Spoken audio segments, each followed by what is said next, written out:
What's going on, guys? So I'm sorry I missed Monday's upload. I promised Monday, Wednesday, and Friday uploads. I got really busy. I've been on leave this last week, and with the whole situation going on in the world, I was looking at a lot of the stock market, looking at my stock stuff, making sure that I wasn't going to be losing a ton of money. But I got a lot of comments from you guys in the last couple of days that were kind of concerning regarding fitness in the Air Force. Now, I got a couple of comments and DMs asking me what happens when you fail a PT test in the Air Force. And now this is something that, you probably should know, but you should be in shape enough to where this would not even come through your head. And a lot of people are like, well, what happens if I fail a PT test at basic? And that's even more concerning. So I'm going to start this out by saying I have failed one PT test in my Air Force career. And that was the PT test when leaving tech school to go to my first duty station, which later was looked at as they didn't care about it because I was injured during the time and the MTLs would not allow me to get a waiver.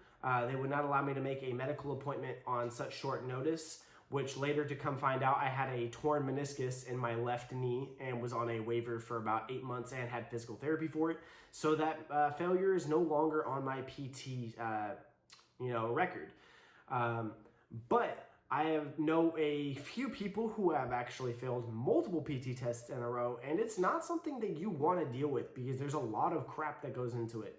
So if you're wondering, anything about the fitness requirements and where you need to be, I'm going to put a link to a video right here that I made about the fitness requirements. You guys have been killing it on that video. Just broke, I think, 1,100 views on there, so I appreciate the support. But let's go over what happens if you actually fail a PT test. So number one, if you fail one PT test, you're going to have to go in front of, at least this is how it worked here. You go in front of your first shirt and you talk to the first shirt, and in some cases, you will be in service dress. Mostly all cases, you'll be in service dress. They'll ask you why you failed your PT test, and they're going to send you to remedial PT. You will have, I believe, 45 days to make up your test. And you will test again. If you pass, then you pass.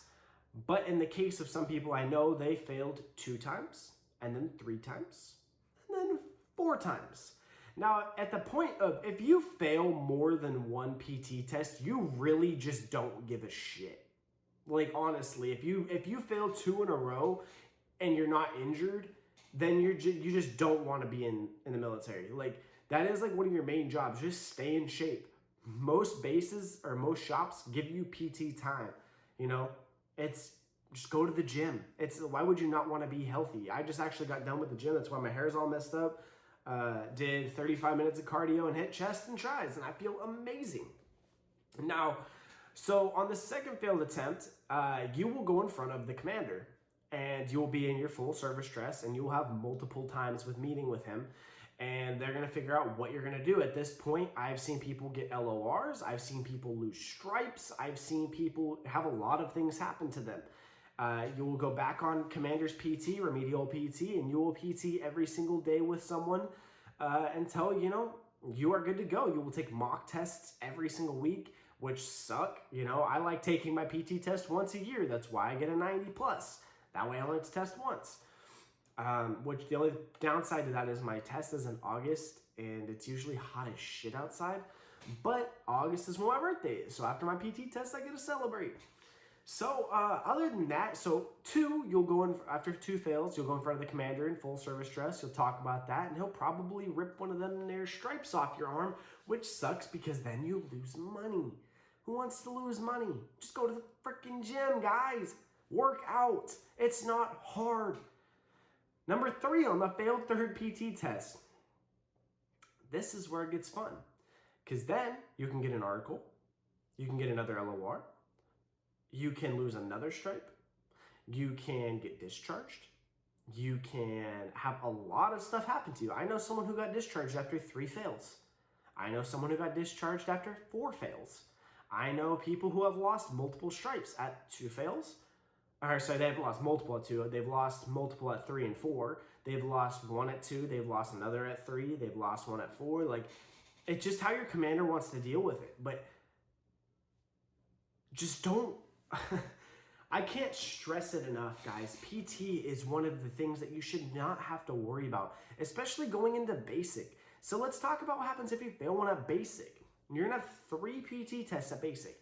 You're gonna have your 2nd week eval, you're gonna have a 4th week eval, and you're gonna have your 6th week final PT test to graduate. Now, during the 2nd and 4th week, they're gonna track your numbers, but they don't care if you pass or fail them. What matters is your 6th week. So we had a kid in our 2nd week eval, he did 4 sit-ups. I think I discussed this in the fitness requirements video. He did 4 sit-ups. 4. Or no, sorry, he didn't do 1 sit-up, he did 4 push-ups. He couldn't do a sit-up. Now, with all of the stresses of going into basic training, having to learn how to march your chain of command, rank structure, worrying about not getting screamed at, worrying about making sure your uniform's right, how to stay in step, how to do all these different things, all of the different things going on, why would you want to have to worry about PT as well? Why would you want to have that stress on you at the same time? It's just so extra. I know people on my flight who were worried about PT and they were terrified of failing. And you know how much extra stress that puts in your life, worrying about you're not going to pass basic because you can't do 33 push-ups?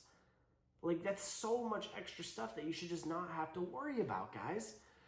Now, I'm going to have some videos talking about ways to increase your push-ups and sit-ups and your run time, which helped me, helped other people that I know, and hopefully it can help you guys get good scores on your PT test.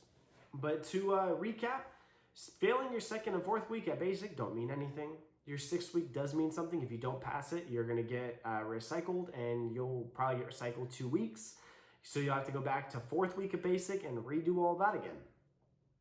If you fail 1 while you're active duty, you're going to go and you're going to meet with your first shirt. You're going to get reprimanded, probably LSC, LOR. You're going to go to remedial PT. You fail number 2. They have the option of taking a stripe. You can get an LOR. Back to remedial PT. On the 3rd one, you're definitely losing a stripe. You can get an article. You can get an LOR. 4th, you're gone. Like, if you at 3, they have the chance to discharge you. At 4, you're gone, bro. Like, if you're going into your 4th PT test and you know you're going to fail, you might as well just not even show up and pack your bags and call your parents or call your family and say, hey, I kind of need someone's couch to stay on because I couldn't make it in the military because I couldn't go to the gym. And they're going to say, well, why couldn't you go to the gym? And you're going to say, because I'm a lazy piece of shit. And that's going to be how you get out of the military. So if you enlist in the military and you find out that you don't want to be in it and you want to go down a bunch of rabbit holes on the way out, you can fail PT tests. It's not a bad way to go. I know people who failed them on purpose because they didn't want to be in. Stupid idea, but it is what it is. But I hope you guys did enjoy this video. If you did, leave a like. Let me know if you guys have any more questions about PT tests. Guys, start working out if you're going to basic. I'll try to drop a video on Friday about stuff to do to increase your push-ups and sit-ups, your run time, and things like that. And to help you to the best of my ability. So let's have some discussions in there. Check out some other Air Force BMT videos I have. I have a whole playlist on those. If you're, going to basic training and you're curious about different things, go check those out. They might be able to help answer some questions that you have. We got some about the ASVAB, about 0 night, 0 week, beast week, what tech school is like, why not to worry about basic training, all sorts of different things, fitness requirements, so many things and more to come within the next few weeks. So if you are enjoying, hit the like button, hit the subscribe button, turn on the bell to know when we post a video and to know when it goes live so you can be the first one to see that video and to get the information that you need. But that's going to do it for today's video. I will see you guys in the next one. Have a great day. Stay safe. Stay healthy. Work out. Peace.